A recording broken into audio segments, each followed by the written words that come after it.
What is up, everybody, and welcome back to Red Seat Radio. My name is Corbin, and today, guys, the Red Sox have officially signed a free agent starting pitcher. The question is whether or not he is a good pickup. We are going to go over that in today's video. Thank you for clicking on it. Let's get into it. Before I get into my opinion on this signing, I should probably tell you who the signing was. The Red Sox have officially closed a one-year, $7 million deal with Michael Wacha, a starting pitcher who was last on the Tampa Bay Rays. But you guys probably remember him best for being the Game 6 starter for the St. Louis Cardinals in the 2013 World Series when the Red Sox won. That was his most notable year. He had a 2.78 the whole year and like a 1.0 the entire postseason, just to get lit up by us in Game 6 and allow us to win our third World Series in the 21st century. Other than that, his career, he is a 4.14 ERA pitcher with a 1.33 whip over 202 games. And other notable stats about him is that he is a 1.33 ERA against the Yankees in his lifetime. Now that the stats are out of the way, let's talk about this pick a little bit. We knew because of the Steven Matz signing that the Red Sox were going for a short-term deal. But honestly, I wasn't expecting this. I was expecting a high-tier, all-star level three-spot guy that we knew was going to be our three-spot guy. He was going to be a very good pitcher, and we knew that going in. I wasn't expecting this sort of out of the blue one-year deal with somebody who's probably going to be our four-hole guy. We're probably going to either move Houck or Pivetta into that three spot. But I honestly don't know if the Red Sox know where they're going to put him. And this makes me a little bit nervous going forward with other position players. Clearly, we have the money to spend on big-name guys, but we've got a hole in our defense right now in either center field or second base. We've got Rafael Devers, who still for some reason has not been extended.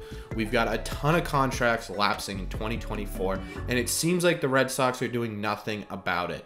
I understand Chaim Bloom's method worked very well in Tampa, but when was the last time those guys won a World Series? We're not Tampa for a reason. Boston wins World Series. Boston has a huge market and a huge pocket to spend on these big guys. And it scares me a little bit that the Red Sox aren't even willing to go and grab one of the not big name guys, but a top tier pitcher for this team. Does that mean that we're not even going to look at Simeon, Correa, Seager, any of those guys? Are we're going to look for guys, utility players that can play 100 positions that we can get for $4 million? Are we going to let go of a franchise player in Rafael Devers because we don't want to spend the money? Since when? Since when are we doing that? Rafael Devers, if he leaves, will be a huge blemish on this team. And it scares me that the Red Sox are going after little name guys who they think can just fill a hole, do their job, and do it very okay. I don't know what's going on. I really don't.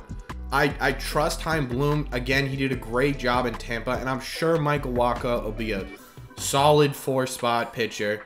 I'm looking for a little bit more sustenance. I want something I can get excited over.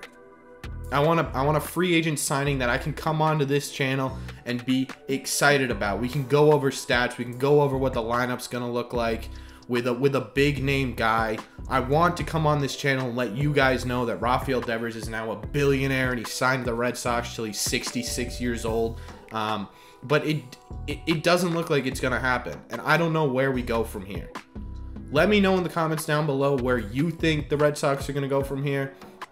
Is Chaim Bloom signing this guy, Michael Wacha, to fill a hole and he's going to go big in position players, or he's going to go big in signing Devers?